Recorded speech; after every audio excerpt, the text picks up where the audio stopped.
சிறுகதை முத்தத்துக்கு. ஆசிரியர் செந்தில் ஜெகநாதன். வலது பக்கம் மேலுதட்டு ஓரத்தில் மறைந்திருந்த மீசையின் வெள்ளை முடியை நறுக்கினேன். வெள்ளையான பிறகு முடிகளுக்கு இத்தனை மினுமினுப்பு எங்கிருந்து வருகிறதோ?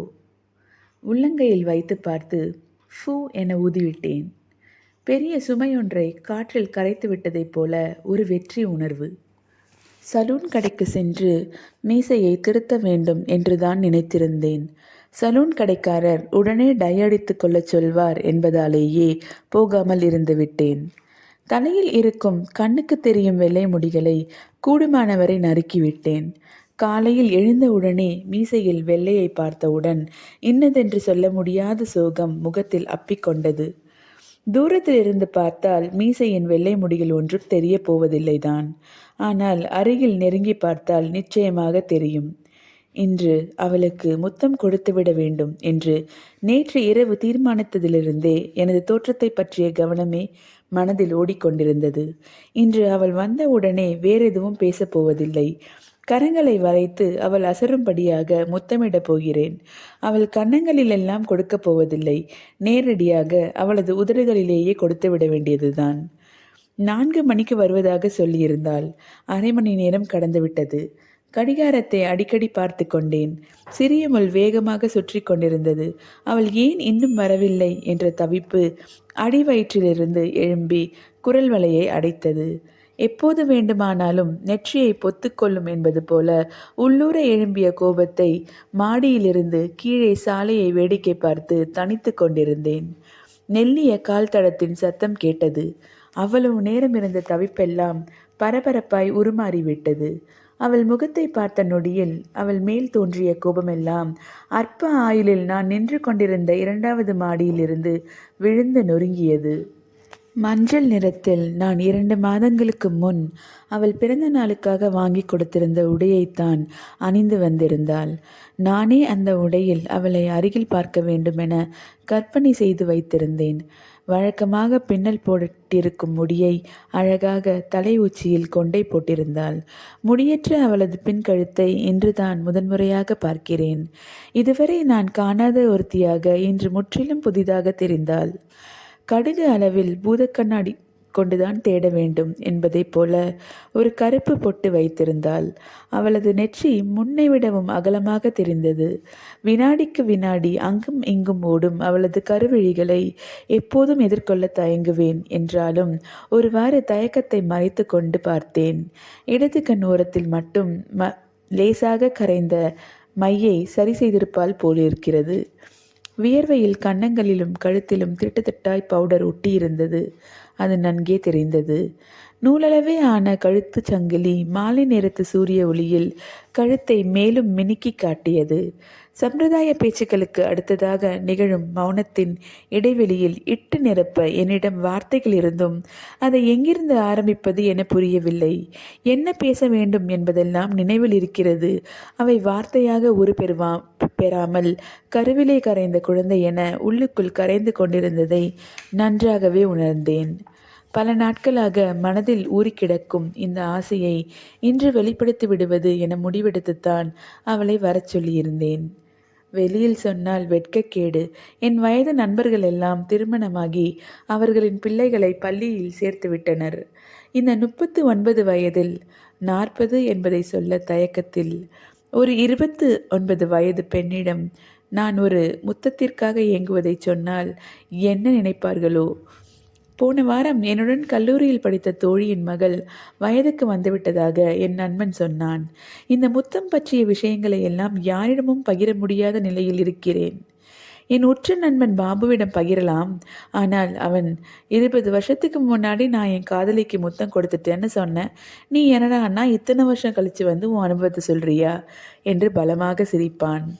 வயது கடந்து போன பின்பு கிடைத்த முதல் காதலை புனிதமாக்க நானும் எவ்வளவோ பிரயத்தனப்பட்டாலும் சில நாட்களாகவே முத்தம் பற்றிய நினைவுகள் தலையை சுற்றும் பொன்வண்டு போல துரத்துகின்றன. அந்த ஆசை எனும் பொன்வண்டை மற்றவர்களிடமிருந்தும் அவளிடமிருந்தும் நான் மறைத்தாலும் எனக்கு முன் எப்போதும் அது விஸ்வரூபம் எடுத்து நின்று கொண்டிருக்கிறது. இதற்கு முன் முயற்சி செய்யாமலும் இல்லை. 2 மாதத்திற்கு முன்பு ஒரு நாள் இரவு அவளை அவள் வீட்டில் இருசக்கர வாகனத்தில் கொண்டுவிடப் போகும்போது, முகத்தில் அடித்த சாரல் காற்றும் இரவின் நிசப்தமும் முத்தம் பற்றிய எண்ணத்தை கிளறியது. மனதுக்குள் அடித்துக்கொண்டே இருந்தாலும் தயக்கமும் பயமும் சேர்ந்து கைகூடாமல் அவளை வழியனுப்பி ஒரு புன்னகையை மட்டும் உதிர்த்துவிட்டு திரும்பினேன். இப்படி பலமுறை முயற்சி செய்வதற்கு முன்னரே தோல்வியடைந்திருந்ததால் எனக்கு அன்று பெரிய ஏமாற்றம் எதுவும் இல்லை. ஆனால் உள்ளுக்குள் சுய பச்சாதாபம் அதிகமானது. இன்றைய நாளைப் போல சரியான சந்தர்ப்பம் கிடைப்பது அரிது. நான் குடியிருக்கும் வீட்டின் உரிமையாளர் குடும்பத்தோடு வெளியூர் சென்றிருப்பதால் மொட்டை மாடிக்கு துணி காயப்போட கூட கீழ் வீட்டிலிருந்து யாரும் வரப்போவதில்லை. இருந்தாலும் கைகளை தூக்கி சோம்பல் முறிப்பதைப் போல அடிக்கடி படிக்கட்டுகளை பார்த்து கொண்டேன். மாடிப்படியின் ஓரம் ஓங்கி வளர்ந்த வேப்ப மரத்திலிருந்து காகம் ஒன்று விருட்டென பறந்து சென்றது. இருந்த ஒரே சாட்சியும் பறந்ததில் நிம்மதியாக இருந்தது. மரம் எங்கேயும் போய் சாட்சி சொல்லப் போவதில்லை என்பதில் ஒரு சிறிய ஆறுதல். மயக்கமும் குழப்பமும் மட்டுமே துணை நிற்க நிழலிடமிருந்தும் தனித்து விடப்பட்டவனாக முதல் முறையாக அவளோடு முத்தம் குறித்து பேசினேன். இல்லை, பேச தயங்கினேன். இல்லை, தயங்கி பேசினேன். உண்மையில் பேச நினைத்தேன். வேறெந்த விஷயத்துக்கும் உடனே திறந்துவிடும் வாய் முத்தம் என்றால் மட்டும் எல்லா வார்த்தைகளையும் உள்ளே தள்ளிவிடுகிறது. காற்று கூட வர தயங்கிய வாயை மூடியிருப்பதே உத்தமம். ஆரம்பத்தில் முத்தம் பற்றிய ஆசை உருவாக்கும் போதெல்லாம் பெருங்குழப்பம் ஒன்று திரண்டு எழும். இப்போது முத்தம் கொடுக்கவா கேட்கவா? கொடுப்பதை விடவும் கேட்பதில்தான் அச்சம் என்பதை அறிந்து கொண்ட பிறகு முதலில் கொடுப்பது என்று தீர்மானிக்கவே 7 மாதங்கள் ஆகிவிட்டது. காதலிக்க துவங்கிய 7 மாதத்திற்கு பிறகுதான் அவளது சிறு சிறு அழகியல் செய்கைகளுக்கெல்லாம் முத்தம் கொடுக்க வேண்டும் என்ற எண்ணம் எனக்கு தோன்ற ஆரம்பித்தது. உரையாடல்களுக்கிடையே தான் சொல்லும் விஷயங்களுக்கெல்லாம் ஆச்சரியப்பட்டு அகல விரியும் கன்னங்களும் உயரும் புருவங்களுமாக சிறுமியாக அவள் மாறும் சமயங்களிலெல்லாம் அவளை அப்படியே அள்ளி மடியில் வைத்து கொஞ்சி முத்தமிட வேண்டும் என தோன்றியிருக்கிறது. ஒருமுறை பேசிக்கொண்டே இருக்கும்போது காய்ச்சல் அடிக்கிறதா பார் என்று அவளே கையை பிடித்து நெற்றியில் வைத்து தொட்டு பார்க்கச் சொன்னாள். புறங்கையால் நெற்றியை தொட்ட கணத்தில் என் உள்ளங்கையில் ஏற்பட்ட வியர்வை அன்று முழுவதும் எனது கைகளில் இருந்தது. அப்படியொரு பொன்னான கணத்தில் முத்தமிடத் தவறியதை நினைத்து பலமுறை வருத்தப்பட்டிருக்கிறேன். இருசக்கர வாகனத்தில் ஏறும்போது இறங்கும்போதும் லேசாக எனது தோலை அழுத்தியே இறங்குவாள். அதன் மூலம் என்னவோ பெரும் வலியை எனக்கு கொடுத்து விட்டதைப் போல அதற்கு வருத்தமும் தெரிவிப்பாள். அந்த நொடியே இருக்கும் இடத்தை மறந்துவிட்டு முத்தம் கொடுத்தால் என்னவென்று தோன்றும். இது போன்ற சமயங்களிலெல்லாம் நினைவுகள் மட்டும் வீழ்படிவாய் தங்கியதே ஒழிய முத்தம் கொடுக்க தோன்றிய எண்ணம் உருவான வேகத்திலேயே நீர்க்குமிழிகளாய் உடைந்துவிடும். சில சமயங்களில் மனதில் இருக்கும் தைரியத்தை எல்லாம் திரட்டி பேச்சில் வெளிப்படுத்த முயற்சித்திருக்கிறேன். அது அது வந்து முத்தம் கொடுத்தா தான் குழந்தைக்கெல்லாம் நம்மக்கிட்ட பாசம் இருக்குமாமே, உண்மையாப்பா? முத்தம் கொடுத்தா குழந்தை பிறக்கும்னு சின்ன வயசுலே பயந்துட்டே இருப்பேன் என தேவையே இல்லை என்றாலும் உரையாடல்களின் ஓரத்திலெல்லாம் முத்தத்தை தொட்டு வைத்தேன். நமட்டுச் சிரிப்போடு உரையாடலை மடைமாற்றி விடுவாள். ஒரு நாளும் முத்தம் பற்றிய எந்த சமிக்ஞையும் அவளிடத்திலிருந்து இல்லை என்ற போது சோர்வுதான் மிஞ்சியது. தொடர்ந்து கேட்டால் எங்கே தவறாக எண்ணி விடுவாளோ என்ற பயம் மனதை கவ்வும் போதெல்லாம் முத்த ஆசையை தூங்க வைத்து விடுவேன். உள்ளுக்குள் விருப்பமும் தயக்கமும் மல்யுத்தம் நடத்தி கொண்டிருக்க வெளியே போர் நிறுத்தத்திற்கு வந்த தேவாலய பாதிரியாரைப் போல சாந்தமாக முகத்தை வைத்து கொண்டு நின்றிருந்தேன். கண்கள் சும்மா இருந்தாலும் மனம் பல சமயங்களில் அதை சும்மா இருக்க விடுவதில்லை. பிடியிலிருந்து திமிரும் கைப்பிள்ளையைப் போல மனம் நழுவிக்கொண்டே இருந்தது. சமநிலையாக்க அவள் பக்கமிருந்து விலகி வேறு வேறு இடங்களில் பார்வையை செலுத்தினேன். சூரியன் கரைந்து கொண்டிருந்த நேரம். ஒன்று கலந்திடும் மேகங்களில் அவள் முகம் தேடிக்கொண்டிருந்தேன். என் காதுகளை திருகி அங்கு என்ன பார்வை, நான் இங்கிருக்கும் போது என்பது போல செல்லமாக மண்டையில் தட்டினாள். இதுதான் சந்தர்ப்பம் என எங்கிருந்து மனபலம் வந்ததோ அருகில் நெருங்கி தட்டிய அவளது கைகளை பிடித்து கொண்டேன். வெகு நேரமாக விரட்டி தும்பியை பிடித்துவிட்ட சிறுவனின் மனநிலை. மனதுக்குள் இஷ்ட தெய்வத்தை எல்லாம் துணைக்கு அழைத்தேன். பால்யத்தின் முடிவில் இளமை துளிர்விடும் போது முத்தமிட ஆசைப்பட்டவன் ஒரு வழியாக இளமை கிளை பரப்பி இருக்கும் போது அவளை நெருங்கி முத்தமிடுவதற்கு துணிந்து விட்டேன். நிகழ்ந்து கொண்டிருப்பது கனவா அல்லது நினைவா என்பதை யூகிப்பதற்கு முன் அவளது வெட்கச் சிரிப்பு உள்ளுணர்வை என்னவோ செய்துவிட நரம்புகளுக்குள் ஊடுருவிய ஏதோ ஒன்று பாடாய்ப்படுத்தியது. உடலின் ரோமங்கள் எல்லாம் சிலிர்த்து நிற்க தயக்கமா நடுக்கமா என தெரியாமல் துடிக்கும் தொடைகளை பூமியில் கால்களை அழுத்தி ஊன்றுவதன் மூலம் கட்டுப்படுத்தினேன். வாழ்க்கையில் முதன்முறையாக ஒரு பெண்ணை முத்தமிடப் போகிறோம் என்ற பங்கையும் பயமும் பரவசமும் மோகமும் ஒன்று கலந்து ஏதேதோ உணர்வை உண்டாக்கியது. முத்தம் பற்றி பல்வேறு கனவுகளை வெவ்வேறு பருவங்களில் கண்டிருக்கிறேன். சிறு பிராயத்தில் ஒளிந்து விளையாடும் நாளொன்றில் 10,000த்திற்குள் எல்லோரும் ஒளிந்திருக்க என் நண்பனின் அண்ணன் மூர்த்தி அவன் தோழி ரூபினிக்கு முத்தம் கொடுத்ததை கண்டிருக்கிறேன். அப்போதிலிருந்து முத்தத்திற்கு நெல் வாசனை இருக்கும் என நினைக்கத் தொடங்கியிருந்தேன். எனது சித்தப்பா வெளிநாட்டிலிருந்து வந்த நாளில் சித்தப்பாவிடம் சாக்லேட் வாங்க வீட்டில் இருந்த பிள்ளைகள் எல்லாம் அவரது அறை கதவை திறந்தோம். அப்போது சித்தப்பா சித்தியை மடியில் படுக்க வைத்து கொண்டு சித்திக்கு முத்தம் கொடுத்து கொண்டிருந்தார். வெளிநாட்டு சாக்லேட்டை விடவும் முத்தம் சுவையானது போல என்று அப்போது நினைத்து கொண்டேன். முத்தம் சாக்லேட் சுவையில் இருக்கும் என நினைத்த காலம் அது. பிற்பாடு 10வது படிக்கும்போது காதலுக்கு மரியாதை பாட்டு புத்தகம் வாங்கி தந்ததற்காக மாம்பழம் வெட்டிய கையோடு இருந்த சுஜாதா அத்தாச்சி பிசுபிசுப்போடு கொடுத்த முத்தம் நினைவில் மாம்பழ சுவையோடு இருக்கிறது. இன்னும் சில நொடிகளுக்கு இவளுக்கு நான் கொடுக்க போகும் முத்தம் எந்த வாசனையை நினைவுகளில் பொத்தி வைத்து கொள்ளுமோ என நினைக்க நினைக்க ஆனந்தமாக இருந்தது. அருகில் செல்ல செல்ல முத்தத்தின் சுவை என்னவாக இருக்கும் என யோசித்தவன் காலையில் சாப்பிட்ட பூரி மசாலை நினைவுபடுத்தி கொண்டேன். வெறும் வயிற்றில் பால் மட்டும் குடித்துவிட்டு வந்திருக்க வேண்டும் என தோன்றியது. பூரி அவளுக்கு பிடித்த உணவுதான் என என்னை நானே சமாதானம் செய்து கொண்டேன். சட்டைக்காலரை முகர்ந்து பார்த்து கொண்டேன். குளிக்கிற சோப்பையும் கொஞ்சம் தேய்த்து துவைத்திருந்தபடியால் மனமாகவே இருந்தது. நண்பனிடம் கேட்டு கொஞ்சம் வாசனை திரவியம் அடித்து கொண்டு வந்திருக்கலாம் என்பது குற்ற உணர்வாக இருந்தது. இதுவரையிலும் பார்த்திருந்த பல்வேறு ஆங்கில படங்களின் முத்தங்கள், நண்பர்கள் பகிர்ந்து கொண்ட முத்த அனுபவங்கள் என பல கற்பனைகளை மனதில் விதைத்து வைத்திருந்தேன். அப்படியான கற்பனைகள் எதுவுமே இப்போது நினைவில்லை. உண்மையில் சுய நினைவு அற்றவனாக இதோ அந்த முதல் முத்தத்தை அவளது கன்னத்தில் பதித்து விட்டேன். ஆம், பலவிதமான யோசனைகளும் மண்டைக்குள் மோதியதில் குழம்பிய மனம் ஏவிவிட்டதில் இதோ உதட்டுக்கு கூறி வைத்த முத்தம் மெல்ல அவள் கழுத்தை திருப்பிக் கொண்டதால் காதுக்கும் கழுத்துக்கும் இடைப்பட்ட பகுதியில் பதிந்தது. அதுவரை தரையில் பதிந்திருந்த என் பாதங்கள் பூமிக்குள் அமிழ்ந்து யாரோ எனது இரு கால்களையும் பிடித்து உள்ளே இழுப்பது போலிருந்தது. முகத்தில் அச்சம் தெரிந்துவிடக்கூடாதென கன்னத்தசைகளை விரித்து புன்னகைக்க முயற்சி செய்தேன்.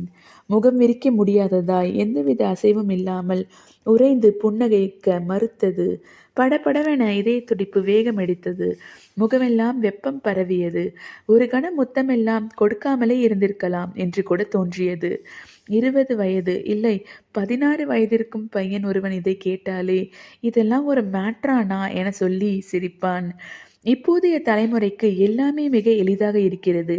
இதை வெளிப்படையாக சொன்னால் பொறாமையாக கூட தோன்றும். ஆனால் என் தலைமுறைக்கு இது பெரும் சவாலாகவே இருக்கிறது.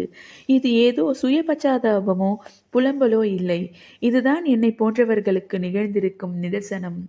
காலம்தான் மாறிவிட்டதே, எல்லாமும் எளிதாகிவிட்டதே என சொன்னாலும் மனசு அதே பழைய மனசுதானே. அதை எப்படி புதுப்பித்துக் கொள்ளலாம் என தெரிந்தால் ஒருவேளை நானும் முன்னரே சரி, உன் சம வயதுக்காரர்களே காதல் திருமணம் என சரியான வயதில் செட்டில் ஆகவில்லையா என்ற கேள்வியும் தோன்றாமல் இல்லை. ஆனால் என் வாழ்க்கை அவர்களுடையது இல்லையே. இளமை பொங்கி நிற்கும் காலத்தில் எல்லாம் வீட்டுச் சூழ்நிலையும் தம்பி தங்கைகளின் எதிர்காலம் பற்றி மட்டுமே கனவு கண்டுவிட்டு இப்போது 40 நெருங்கும் போது கிடைத்த காதல் கரங்களிலிருந்து தவறி விழுந்ததாய் நெஞ்சம் பதறி உதடுகள் துடித்தது. வயதை மீறி அவளிடம் மன்னிப்பு கேட்கும் நிகழ்வை நினைத்து பார்க்க கூட முடியவில்லை. ஏனென்றே தெரியாத பெருமூச்சும் பயமும் சேர்ந்து அழுத்த இப்போது என்ன பேசினாலும் உளறி விடுவேன் என பயந்து அவள் முகம் பார்க்க பயந்து தலையை நிமிர்த்தாமலேயே தரையை பார்த்தபடி நின்றிருந்தேன். பின் ஒருவாறு தலை தூக்கி பார்த்தேன். கூசிய கண்கள் மங்கலாக மங்கலாக அவள் விரைந்து போய்க்கொண்டே இருந்தாள். அவள் என்னை பற்றி என்ன நினைத்திருப்பாள்? வயதும் அனுபவங்களும் தந்த தேர்ந்த சொற்களை மட்டுமே அவளிடத்தில் இதுவரை பேசி வந்திருக்கிறேன். அது என்னை பற்றிய மேன்மையான பிம்பத்தையே அவள் மனதில் ஏற்படுத்தியிருக்கும். அதையெல்லாம் சில நொடிகளில் உடைத்து கொண்டேன். இனி அவள் என்னை சந்திக்க நினைப்பாளா? என்னுடன் பேச விரும்புவாளா? பல்வேறு கேள்விகள் மனதிற்குள் எழும்பிய வண்ணம் இருந்தது.